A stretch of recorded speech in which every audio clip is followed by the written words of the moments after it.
Në fakt, me rritjen e turizmit, frekuentimit të turizmit malor, të turistëve tuaj, sepse do ta themi që shqiptarët i marrin masat, zakonisht shkojnë me guida dhe grupe të organizuara, por edhe kanë edhe informimin në kohë reale më të lehtë, më të plotë, kështu që nuk parandodhin me shqiptarët incidentet, sidomos incidentet fatale. Të gjitha rastet, do ta themi që janë dhe raste fatale janë me tuaj. Sepse është kjo pjesa e atyre që shkojnë pa guida e para dhe pa informacionin e plot.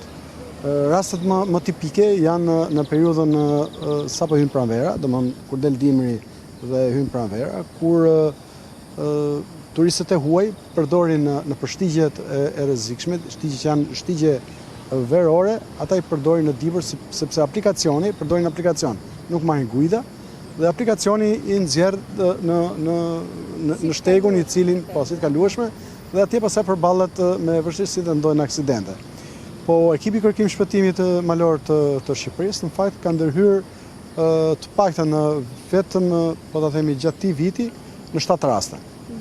Në të cilat ka ndërhyrë, por jo vetëm që por në bashkëpunim me pjesën e urgjencës kombëtare, me pjesën e policisë, po jo, me zero fikset pak, sepse nuk është që territori për zero fikseve, por është më shumë kjo pjesa e KMC-s, agjencia ashtu, dhe pjesa e si thash urgjencës kombëtare. Ne kemi filluar në fakt e para njëherë që kemi filluar me marrëveshjet, dy palçe, për shembull me AKMC, me urgjencën kombëtare dhe me kërkim shpëtimin pranë Ministrisë Mbrojtjes, e cila është qendra që koordinon në raste që ndodh po.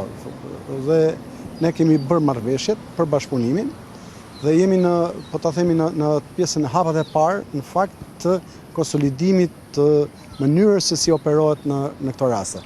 Se duhet ta themi këtë gjë që në jo pak raste ka ndodhur edhe me policinë, me Ministrinë e Rendit, jo në pak raste ka ndodhur që shkon secili domethënë në sapti, i themi ne shqip. Domethënë to një koordinim në cilën kush janë ato që kërkohet. Për shembull kërkohet ndihmë, atëherë çfarë lloj ndihme kërkohet? Sëriten gjitha forcat që mundet të japin atë lloj ndihme. Për shembull aty ku është për zerfikset, normalisht që do thëriten zerfikset, po jo pse jo dhe kërkimi shpëtimi malor, policia me ato forcat e specializuara që ka, ushtria nga ana vet, por duhet të themi që deri tani ne kemi pasur një bashkëpunim shumë të mirë ndërmjet këtyre institucioneve dhe ndërhyrjet kanë rezultuar efikase.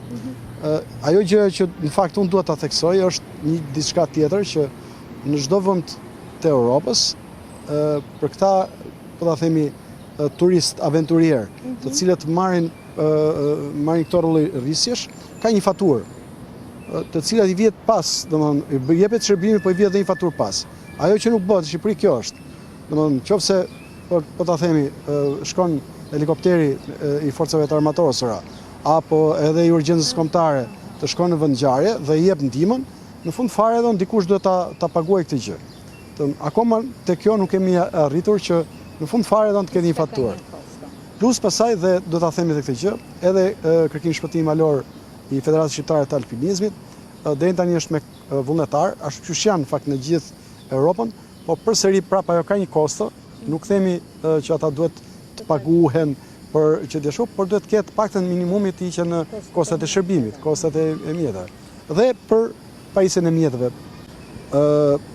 Thirrjen fakti i bëjmë her pas here edhe në bashkëpunim me Ministrinë e Turizmit, sepse duhet ta them për shembull për rastin e shtegut Valbon Theth, gjatë kohës dimrit, së bashku me Ministrinë e Turizmit dhe bëm një thirrje ku e njoftuam për turistët dhe për gjithë duke vendosur në tabel që shiko, ky shteg është shteg veror dhe është i pakalueshëm në dimër.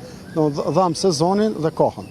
Kjo gjë në fakt është që duhet të shtrirë edhe në shtigje të tjera, pa ai është shtegu që krijon me sinjalistik, domethënë që e paralajmërueshme, me cilën njihet, por edhe në këtë në fakt ne jemi duke punuar me Ministrinë e Turizmit me bashkëpunim dhe me zonat e mbrojtura që sinjalistikën ta shtrim në pothuajse në gjitha shtigjet kryesore, se s'po them gjithë shtigjet në Shqipëri, por në shtigjet kryesore.